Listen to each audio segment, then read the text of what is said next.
Welcome to the deep dive.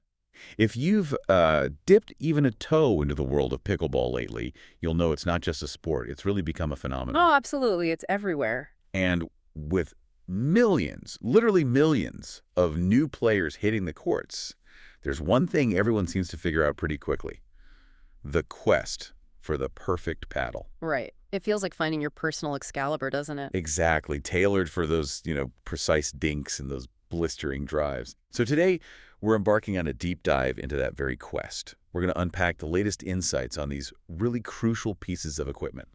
Our mission is basically to explore what truly defines a top-tier paddle in, say, 2025, how the pros are fine-tuning their gear with some clever customizations, and even the often overlooked but vital official rules that govern it all. Sounds like a plan. To guide us through this fascinating terrain, we've meticulously extracted insights from a whole stack of incredible sources. We've looked at extensive player-tested reviews of 2025's leading paddles, The new stuff, yeah. dug through vibrant discussions straight from the pickleball community forums, talking about mods and techniques. Always interesting to see what players themselves are saying.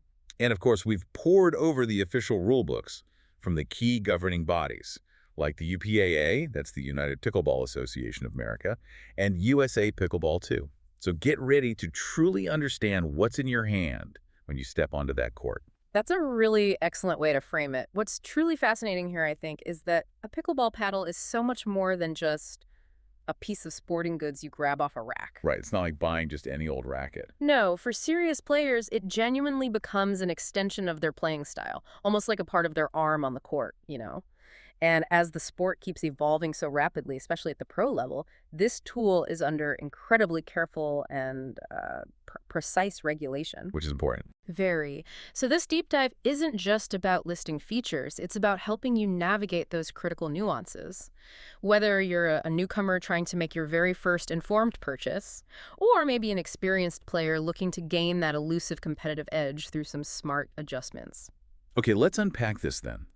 When you're standing there looking at paddles, thinking about getting a new one, especially with this fresh 2025 lineup hitting the market, what are the fundamental things that really matter?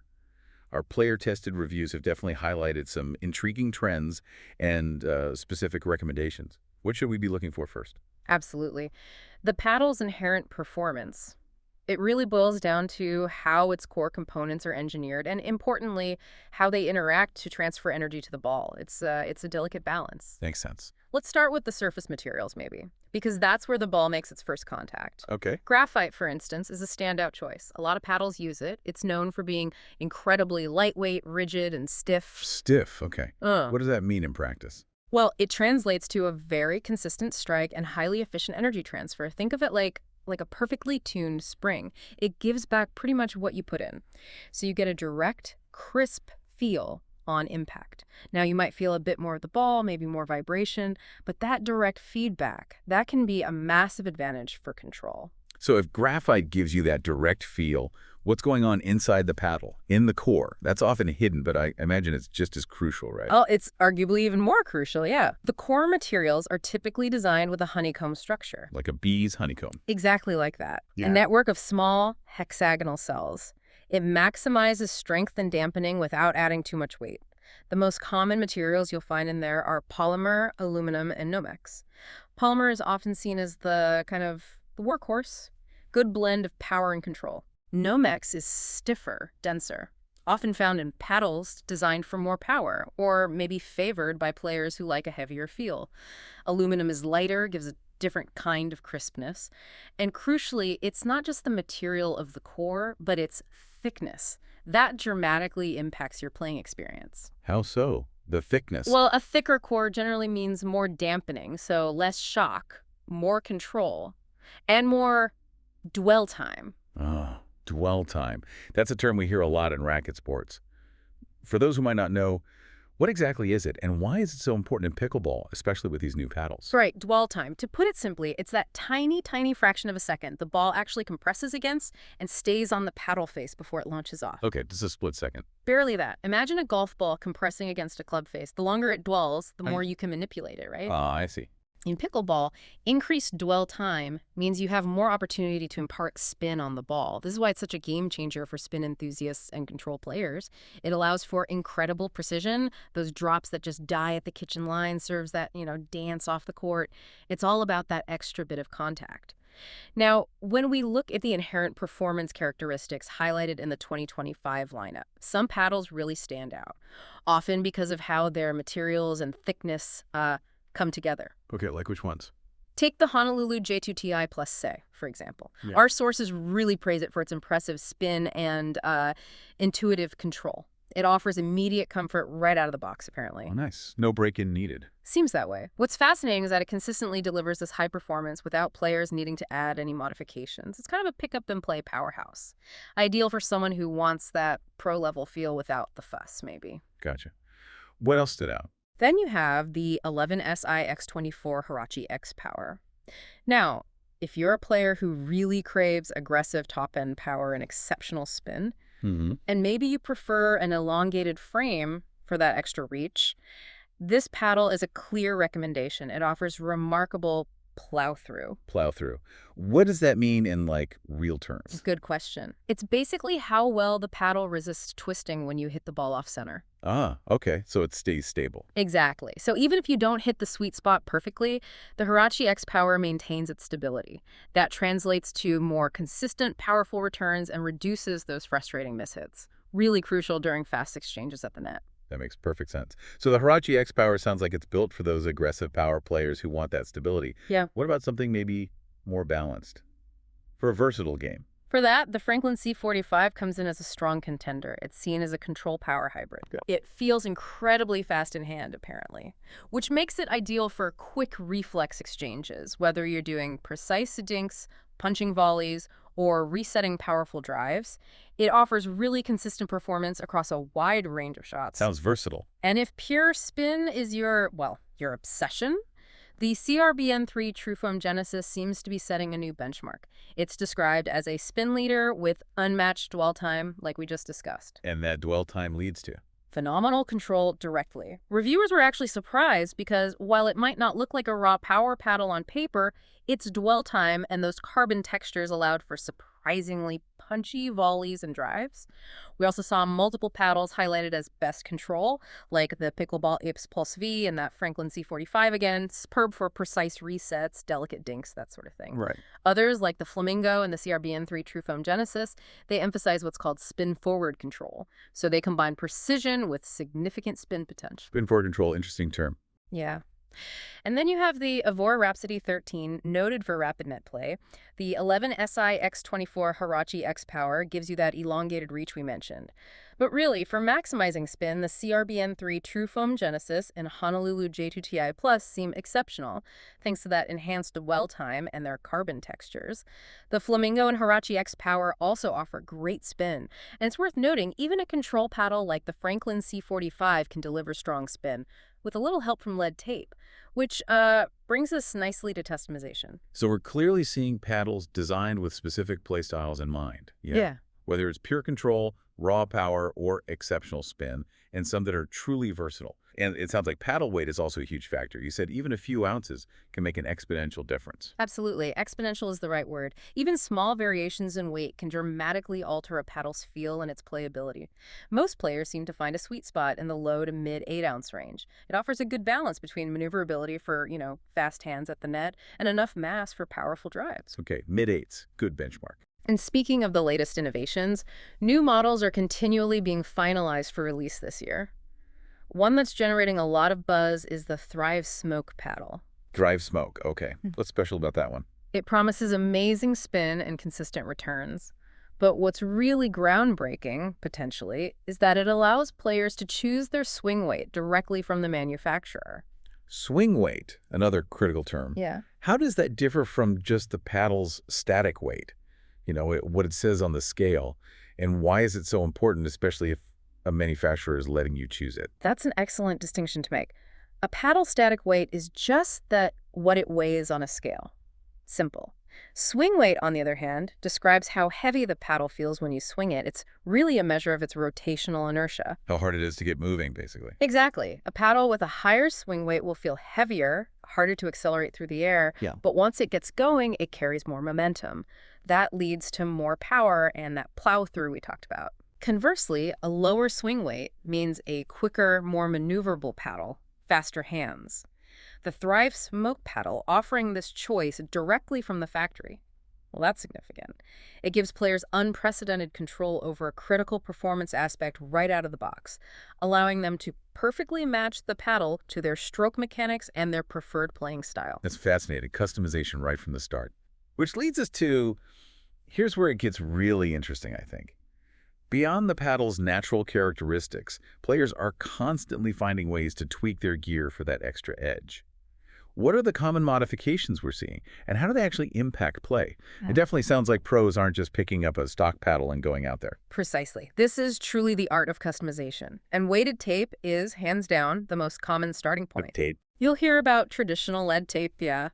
But increasingly, also tungsten tape. It's gaining popularity as a non-toxic alternative to lead. Functionally, it's very similar, does the same job. And it's crucial to understand why pros, and look, nearly all high-level players, we're talking over 95% of them, use weighted tape. Okay. Why? Is it just for more power? That's the common misconception. But actually, their primary goals are rarely just to generate raw brute power.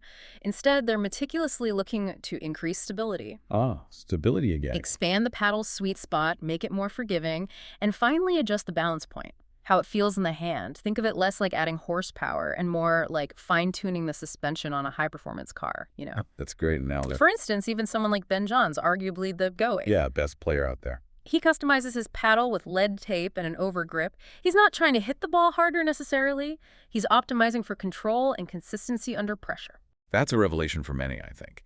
So it's not about just slapping on some tape anywhere. It's about strategic placement. Can you walk us through how different placements affect the paddle's feel and performance? Absolutely. The placement is everything. It's critical. If you add weight right to the top, the head of the paddle. Okay, 12 o'clock position. Exactly. You'll dramatically increase the swing weight. This is great for generating harder hits, more momentum on drives and serves, but... There's always a but. Right.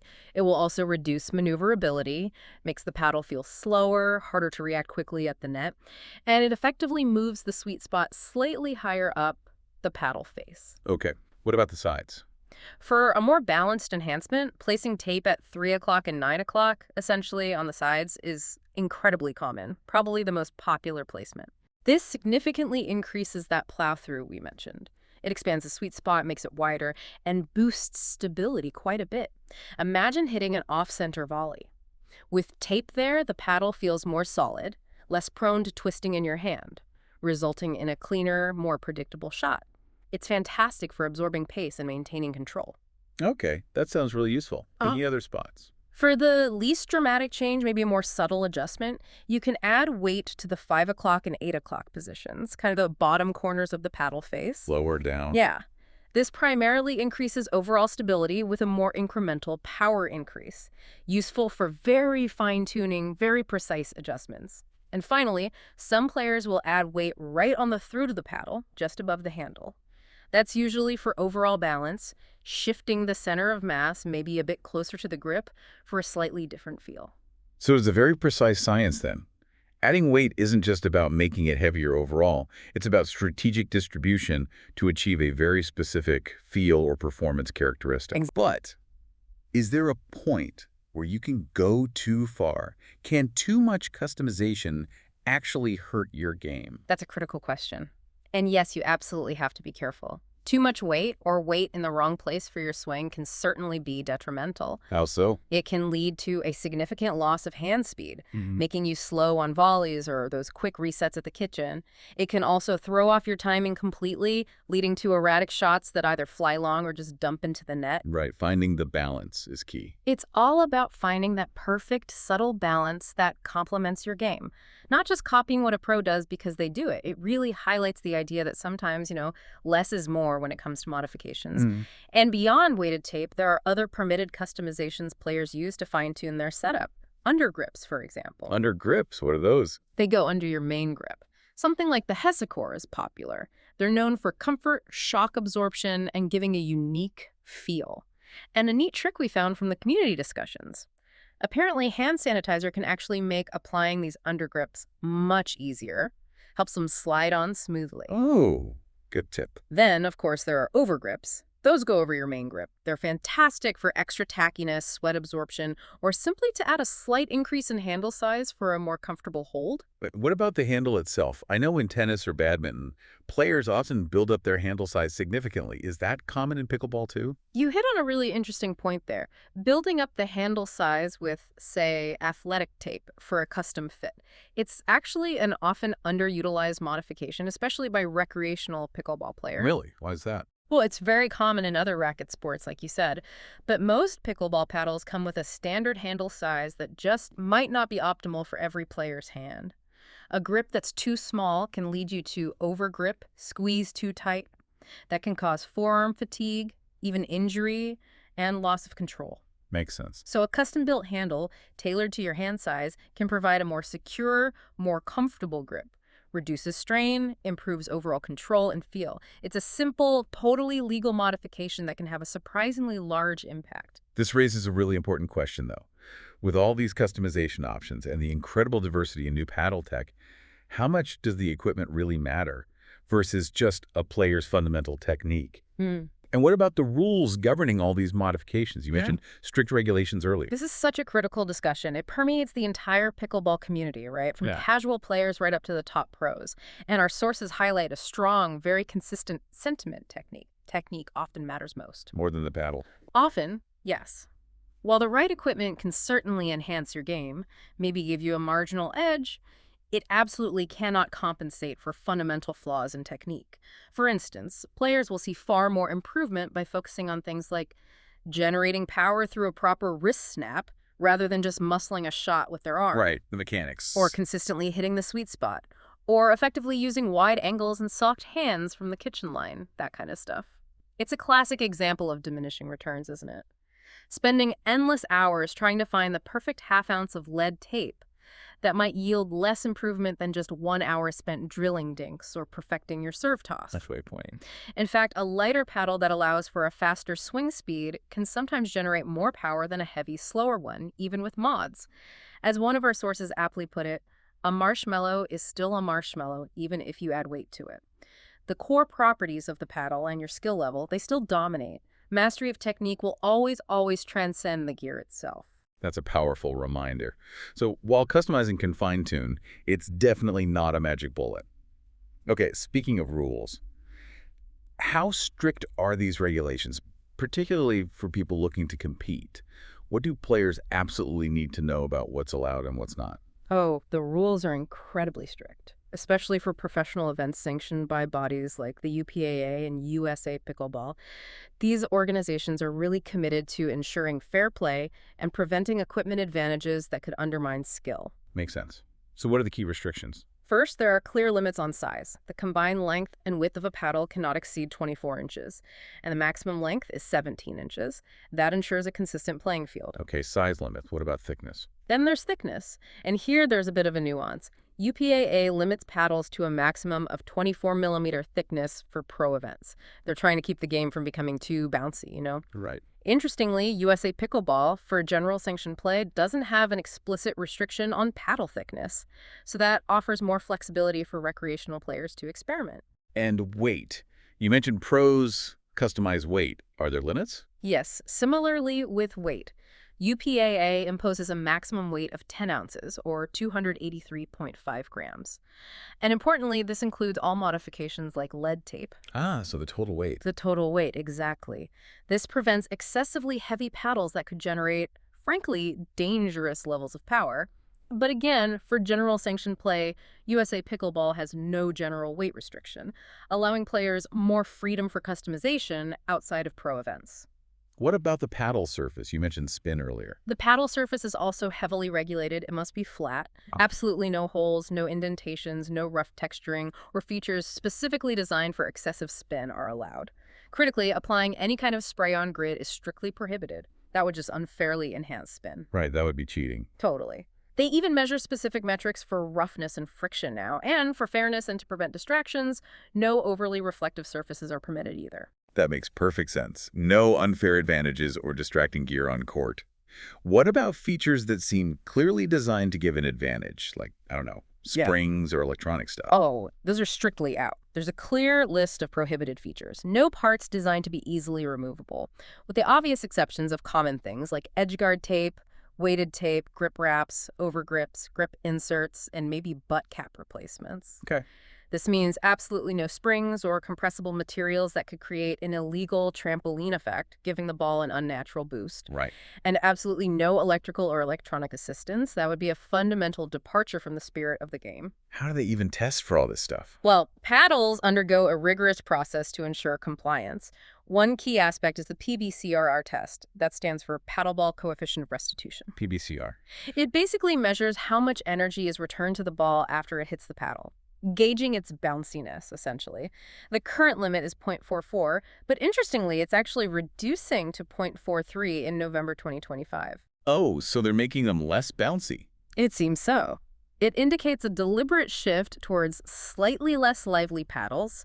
Reinforcing that skill, not just equipment power, dictates the game's pace.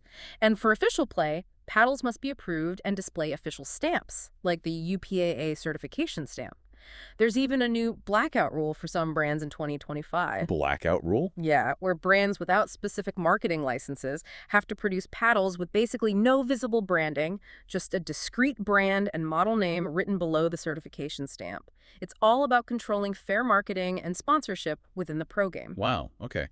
Complex. And finally, in professional events, players actually have the right to challenge an opponent's paddle if they suspect it's non-compliant. Really? You can challenge someone's paddle mid-match. You can. If the challenge is incorrect, though, the player challenging gets hit with a significant fine, so challenges shouldn't be frivolous. However, if a paddle is found to be out of spec, the player using it can face substantial fines, even disqualification, with a retroactive loss of points and medals. Serious consequences. Very. It emphasizes accountability not just for the player, but for the manufacturer, too. Players are always responsible for ensuring their paddle complies. And UPAA officials can request paddles for testing at any time, with failure to comply leading to disciplinary action. So, okay, pulling this all together, what does this all mean for you listening, whether you're just starting out or looking to step up your game? It truly seems like there's a delicate dance, doesn't it? Between finding the right stock paddle, making smart legal customizations, and crucially, knowing when fundamental technique is truly the key to improving your game. We've really peeled back the layers on pickleball paddles today, from their intricate core construction and surface materials to the subtle art of customization with weighted tape and even the stringent evolving rules that govern pro play. It seems abundantly clear that while the right equipment can certainly enhance your game, maybe provide a marginal advantage, a solid foundation of technique, consistent practice, and a thorough understanding of the rules are just as crucial, maybe even more so for achieving true success and enjoyment on the court. Absolutely. Ultimately, the best paddle isn't necessarily the most expensive one or the one with the most tech buzzwords on paper. It's the one that genuinely complements your individual playing style, feels like an extension of your arm, and allows you to perform confidently and, of course, within the rules of the game. It's about finding that perfect synergy between the player and their equipment. And while our sources didn't give us specific costs for all those recommended paddles, prices change fast anyway. Hopefully this deep dive arms you with the knowledge to make really informed decisions as you explore the dynamic and ever-evolving world of pickleball equipment, no matter your budget or your skill level. So here's a final thought for you to mull over. If changing your paddle or adding just a few grams of weight here or there can give you a measurable edge, how much do you think professional players are constantly experimenting, constantly iterating behind the scenes, trying to find that perfect, perhaps fleeting balance? And considering what we've discussed about technique versus gear, at what point does true mastery of the game actually transcend the equipment itself? What stands out to you from our deep dive today?